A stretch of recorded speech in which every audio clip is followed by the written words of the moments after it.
Olá pessoal, vamos para a videoaula.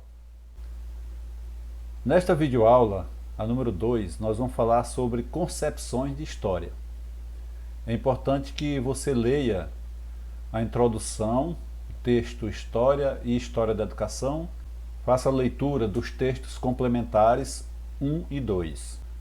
Vamos começar falando sobre a concepção antiga de história. A primeira concepção de história da antiguidade são dos povos tribais, dos povos que viviam em tribos. Para esses povos, fazer história é recontar os mitos. Então, os povos tribais reatualizavam os acontecimentos sagrados nos rituais pela imitação do gesto dos deuses, e este processo todo era assimilado pelas gerações futuras. Era um processo contínuo de construção da história. Dentro da concepção antiga, temos a concepção a partir da Grécia Antiga, no século IX ao século VIII a.C. Nesse período, a concepção de história envolve narrativas míticas, intervenção divina. Aqui, pessoal, entra principalmente aquelas narrativas míticas de heróis. Esses heróis eles encontravam sempre sob a proteção de um deus do Olimpo.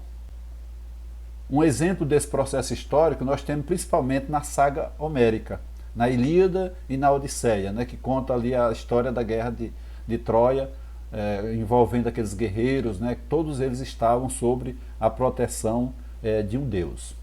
A próxima concepção de história vai acontecer a partir do século VI a.C. É a historia, ou a investigação racional dos fatos. Aqui, pessoal, nós vamos ter o surgimento da filosofia na cidade de Jônia, na Grécia Antiga. A filosofia ela vai servir de instrumento para o processo de investigação dos fatos. Então, o fazer história passa, portanto, ser descrever os fatos pela investigação racional da realidade, não se esquecendo dos grandes eventos gloriosos e extraordinários. Nessa concepção, Heródoto é considerado o pai da história. A concepção seguinte de história antiga é história como um movimento cíclico. Essa concepção de história ela passa pela repetição dos fatos de tempos em tempos. Então, se um fato aconteceu em determinado momento, ele naquele mesmo período tende a acontecer. Então essa visão cíclica, ela vai sempre permear o processo do fazer histórico. Concepção moderna e contemporânea de história. Tudo bem, então a primeira concepção moderna de história é a introduzida pelo Iluminismo no século XVIII. O Iluminismo é a filosofia que vai nascer ali durante a Revolução Francesa no século XVIII. E a substituição de valores feudais pelos impactos principalmente da Revolução Industrial. Sob a perspectiva iluminista, a história significa descrição linear dos fatos no tempo, segundo relações de causa e efeito. Então a história nasce principalmente da interpretação da relação de causa e efeito. E o que é a relação de causa e efeito? Vamos supor que você se encontra perdido ou perdida em uma ilha deserta. Lá só tem você nessa ilha e você passa a explorar essa ilha e chega à conclusão que não existe outras pessoas lá e nunca existiu. Você é a primeira pessoa que chegou ali. Mas, de repente, você encontra um relógio. Qual é a sua conclusão? Claro que você vai concluir que ali já esteve outras pessoas. Então você pode, a partir daí, a partir desse relógio, saber quando foi o período que ela esteve, de acordo com as informações que o relógio vai ter, e que a ilha já recebeu outra pessoa. Você vai tirar várias conclusões daquele seu achado ali. Então esse processo de relação de causalidade prevista pelo iluminismo é exatamente esses conhecimentos de fatos observados pelo historiador, sempre vão nascer outros fatos. No final do século XIX e início do século XX, vão surgir mais três concepções de história. A primeira concepção é a positivista. Para o positivismo, o conhecimento só é válido se ele for comprovado cientificamente. O conhecimento científico é o único verdadeiro. Para o positivismo, a reconstituição do fato histórico deve ser feita por meio de técnicas cientificamente objetivas que permitam a crítica rigorosa dos documentos. A concepção seguinte, que nasceu entre o século XIX e o século XX, é a concepção hegeliana, construída a partir do pensamento de Friedrich Engels. A história resulta de um processo cujo motor interno é a contradição dialética. A contradição dialética está na visão de que toda tese deve se contrapor uma antítese e que da antítese nasce a síntese. Então, todo conhecimento histórico deve também passar por esse processo. A próxima concepção é a concepção de Karl Marx ou marxista.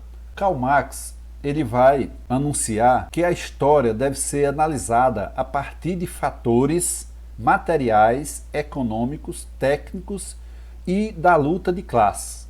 Para Karl Marx, era preciso entender a história a partir do que os indivíduos produzem e dos bens necessários à sua vida. Para Karl Marx, não existe outra forma de contar a história a não ser pela análise da luta de classe. Finalmente, pessoal, nós vamos aqui para a última concepção moderna ou contemporânea de história.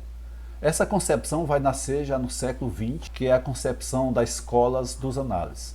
A escola dos análises nasce a partir de uma reunião de historiadores que passou a escrever uma revista chamada Les Annales na França. Esta escola inclui a noção de temporalidade, noção de fonte e de história-problema. A autora que nós estamos lendo, Maria Lúcia Aranha, ela faz um alerta em relação às concepções de história.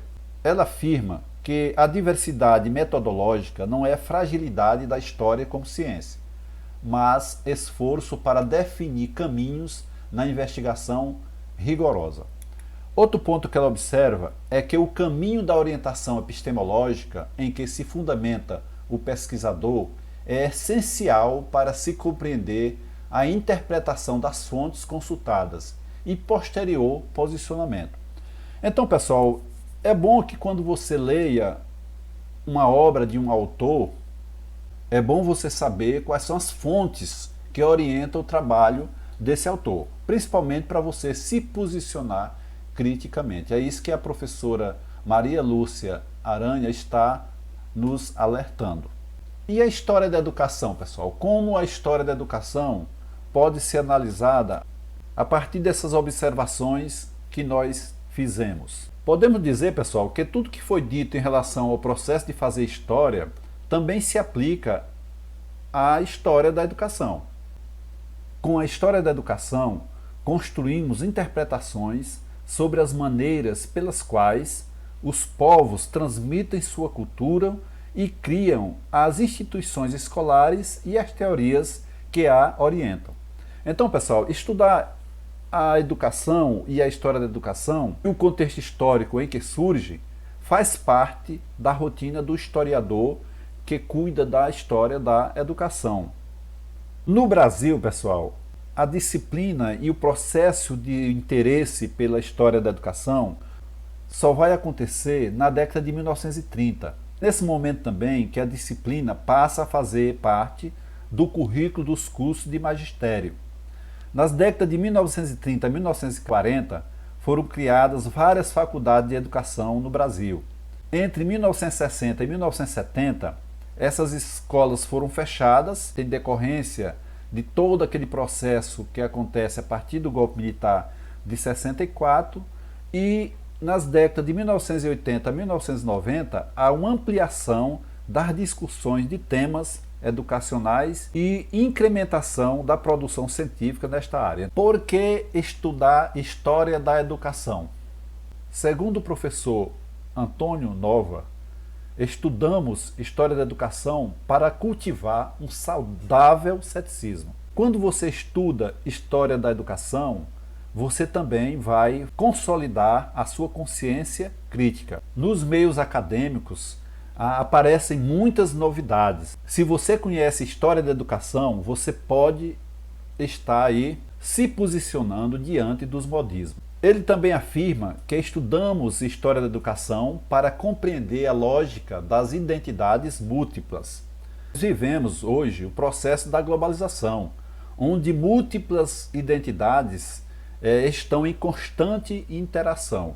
Então a História da Educação vai nos dar essa fundamentação para que nós entendamos esses processos, principalmente os processos que envolvem construção de identidades locais, de etnias, processos culturais ou processos religiosos, para pensar os indivíduos como produtores de história. Pessoal, nós somos criadores e não apenas criaturas. Segundo Paulo Freire, nós somos fazedores de história, somos fazedores do futuro. A História da Educação, ela vai te preparar para esse processo de construção de tuas próprias perspectivas. O último ponto observado pelo professor Antônio Nova é que devemos estudar História da Educação para explicar que não há mudança sem história, que a inovação ela só nasce com o conhecimento da história. Para construir o futuro é preciso conhecer o passado. Franco Cambi, que é um dos autores que nós adotamos nesta disciplina, pessoal, diz que nós devemos estudar a história da educação para entender a história que está por trás. Então nós devemos entender os processos educativos na antiguidade, na Idade Média, na modernidade e na contemporaneidade. Segundo esse autor, só conhecendo esses processos educativos é que estamos preparados para reatualizar esses processos no mundo em que vivemos. Vamos encerrar esta videoaula por aqui. Antes, eu queria deixar essa mensagem para vocês. O Pequeno Príncipe, de Saint-Exupéry. Eis o meu segredo. Só se vê bem com o coração. O essencial é invisível aos olhos. Os homens esqueceram essa verdade, mas tu não a deves esquecer. Tu te tornas eternamente responsável por aquilo que cativas. Então, pessoal, nossa próxima videoaula nós vamos estudar as comunidades tribais, a educação difusa. Até lá!